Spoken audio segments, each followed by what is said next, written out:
Hey YouTube, it's Jeff, and this is not Darkmoon Metals, at least not yet. I'm filming the opening of my video where I work. This is my night job, even though the sun is in my eyes so much I can barely see the camera. It will be night soon, trust me. I want to propose a little bit of an anvil project for those of you who do not have an anvil and are thinking about getting a piece of train track to make an anvil out of. I want to suggest an alternative to that because not everyone has access to old railroad track. And while it is true that there are people out there who will walk along the track and look for little bits of metal, clips, spikes, pieces of track, it's really not a good idea. I work on the Metro North line, which is basically New York into Connecticut, and you can be fined $200 or $300 just for jumping the tracks. And that doesn't involve anything like, oh, I don't know, theft. The MTA police are very serious. They operate in New Jersey, Connecticut, and New York, and it's not worth getting a criminal record or doing things improperly. If you can go to a scrapyard or find out where they ditched the old tracks, maybe you can pick up a chunk. But if you can't, here's a solution for you. So sitting right next to a honest-to-God piece of train track, I have two pieces of metal I found in a scrapyard. And there are advantages to the two pieces of metal I have here over the track. The first thing I want you to notice is that this is almost the same shape, length, thickness. It's pretty beefy. But this is also flat. If I put a square on that, you can see that's pretty flat. Now let's check the track. Alright guys, as you can see, about 3/4 of an inch in from either edge is a radius. And that gives you about 2.5 inches of flat space. If you wanted the entire surface flat, you'd have to grind it. So a trip to the scrapyard and a little bit of welding, you could make something better than you can potentially get arrested for trying to find on your own. But I know there's a lot of you out there that are starting to say to yourself, damn it Jeff, not everybody's a welder. What can you do for the rest of us? Well, I want to offer you guys a solution too. I have two more items here. This is a block of steel, and this is a 1/2 inch rod. Now the rest of the project is going to be made of wood. So here's the concept behind this video. I had a subscriber ask me what is the fastest, cheapest way to get yourself a halfway decent pounding surface for a beginning smith. And I thought about it. This is what I came up with. I went to the scrapyard and I found this little brick that I showed you before. Now it doesn't matter how long it is, but you know, it doesn't have to be too terribly long at first. Some people start off by just taking the head of a sledgehammer and sinking it into a log and using that as their pounding surface. This has much more surface area and it's a lot flatter than the head of a sledgehammer. That's why I like this option. The important dimension is that this is about 3.5 inches wide. The reason it needs to be 3.5 inches wide is because we're going to be mounting it to the top of this scrap 2x4. This isn't the actual 2x4 I'm going to be using. This one just kind of fits in the frame of the camera.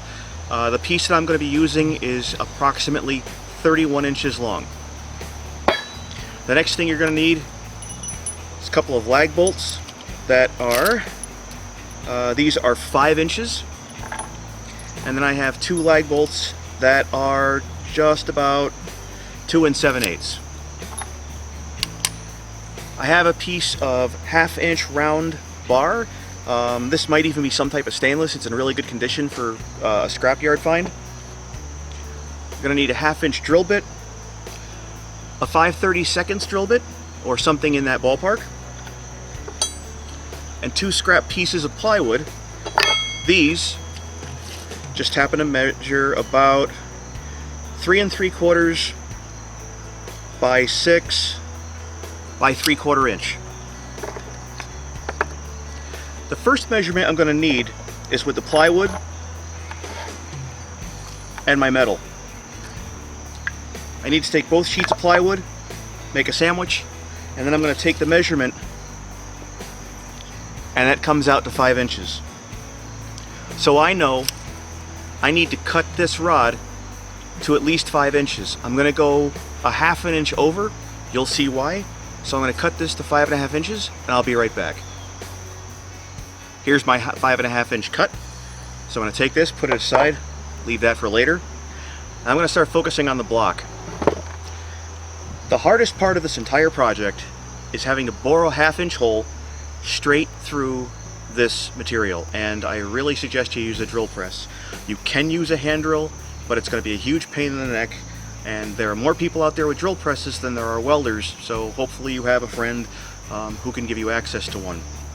Like I said, this is the hardest part of the whole project. What I'm going to do is measure up about an inch,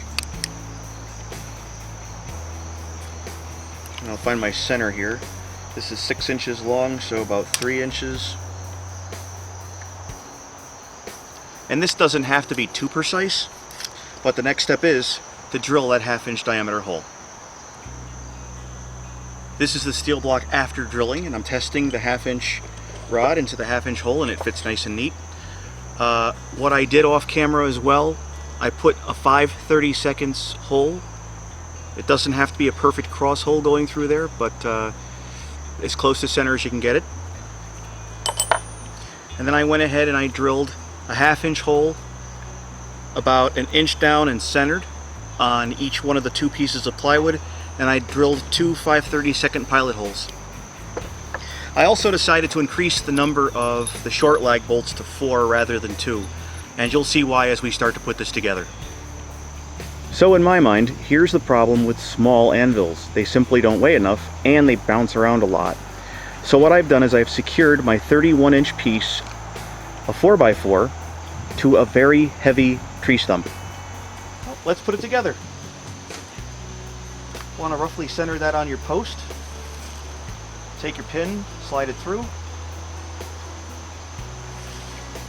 Take one of your plywood sides.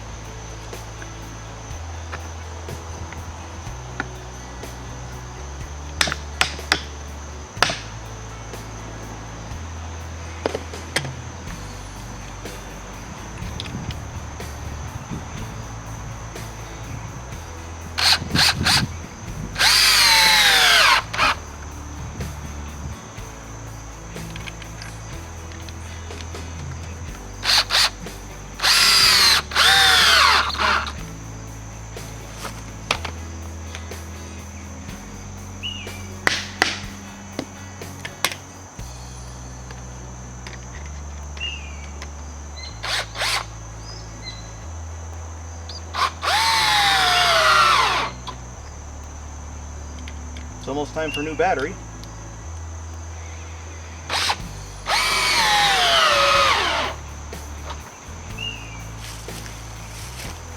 There you have it. So now here's the question you've got to have on your mind. Is this thing really going to take a beating? Well, I don't have time to throw steel in the forge, but I have a scrap piece of copper rod, solid copper. Hope that's in frame.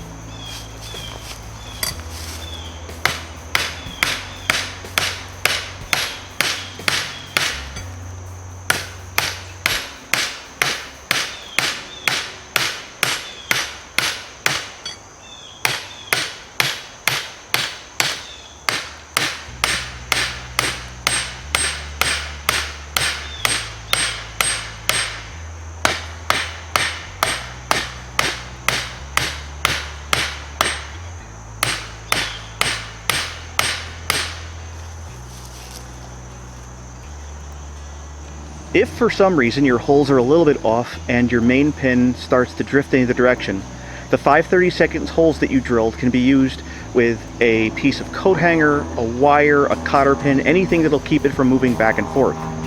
Some of you may have also noticed that as I was hammering, this was wobbling a little bit side to side. Now, that's not the fault of the design, that's actually the fault of my log. This thing's been sitting out here in the backwoods for probably about 6 years, and it is, well, just a little bit rotted. Yeah, just a hair. So what you saw was this design being held in place to a rotted log. So if you found yourself a nice chunk of greenwood, this puppy's not gonna move. Alright YouTube, I hope I answered the question for my subscriber and gave him a few ideas for alternative pounding surfaces. And for anyone else out there who can't find one of these legally, please Don't roam along the tracks. Don't try to find a chunk sitting out in the middle of nowhere, because the bottom line is it is theft, and if you're caught, it is definitely not worth it. A lot of the people out here who are starting to get into blacksmithing or have been established smiths for a long time, they have a reputation of being hardworking, honest folks. And if things start making the paper that random guys are walking down the train track stealing things from the rail company because they want to become amateur blacksmiths, really doesn't look good for the rest of us. So keep it legal, keep it safe. For now, this has been Jeff at Darkmoon Metals. I will see you again soon.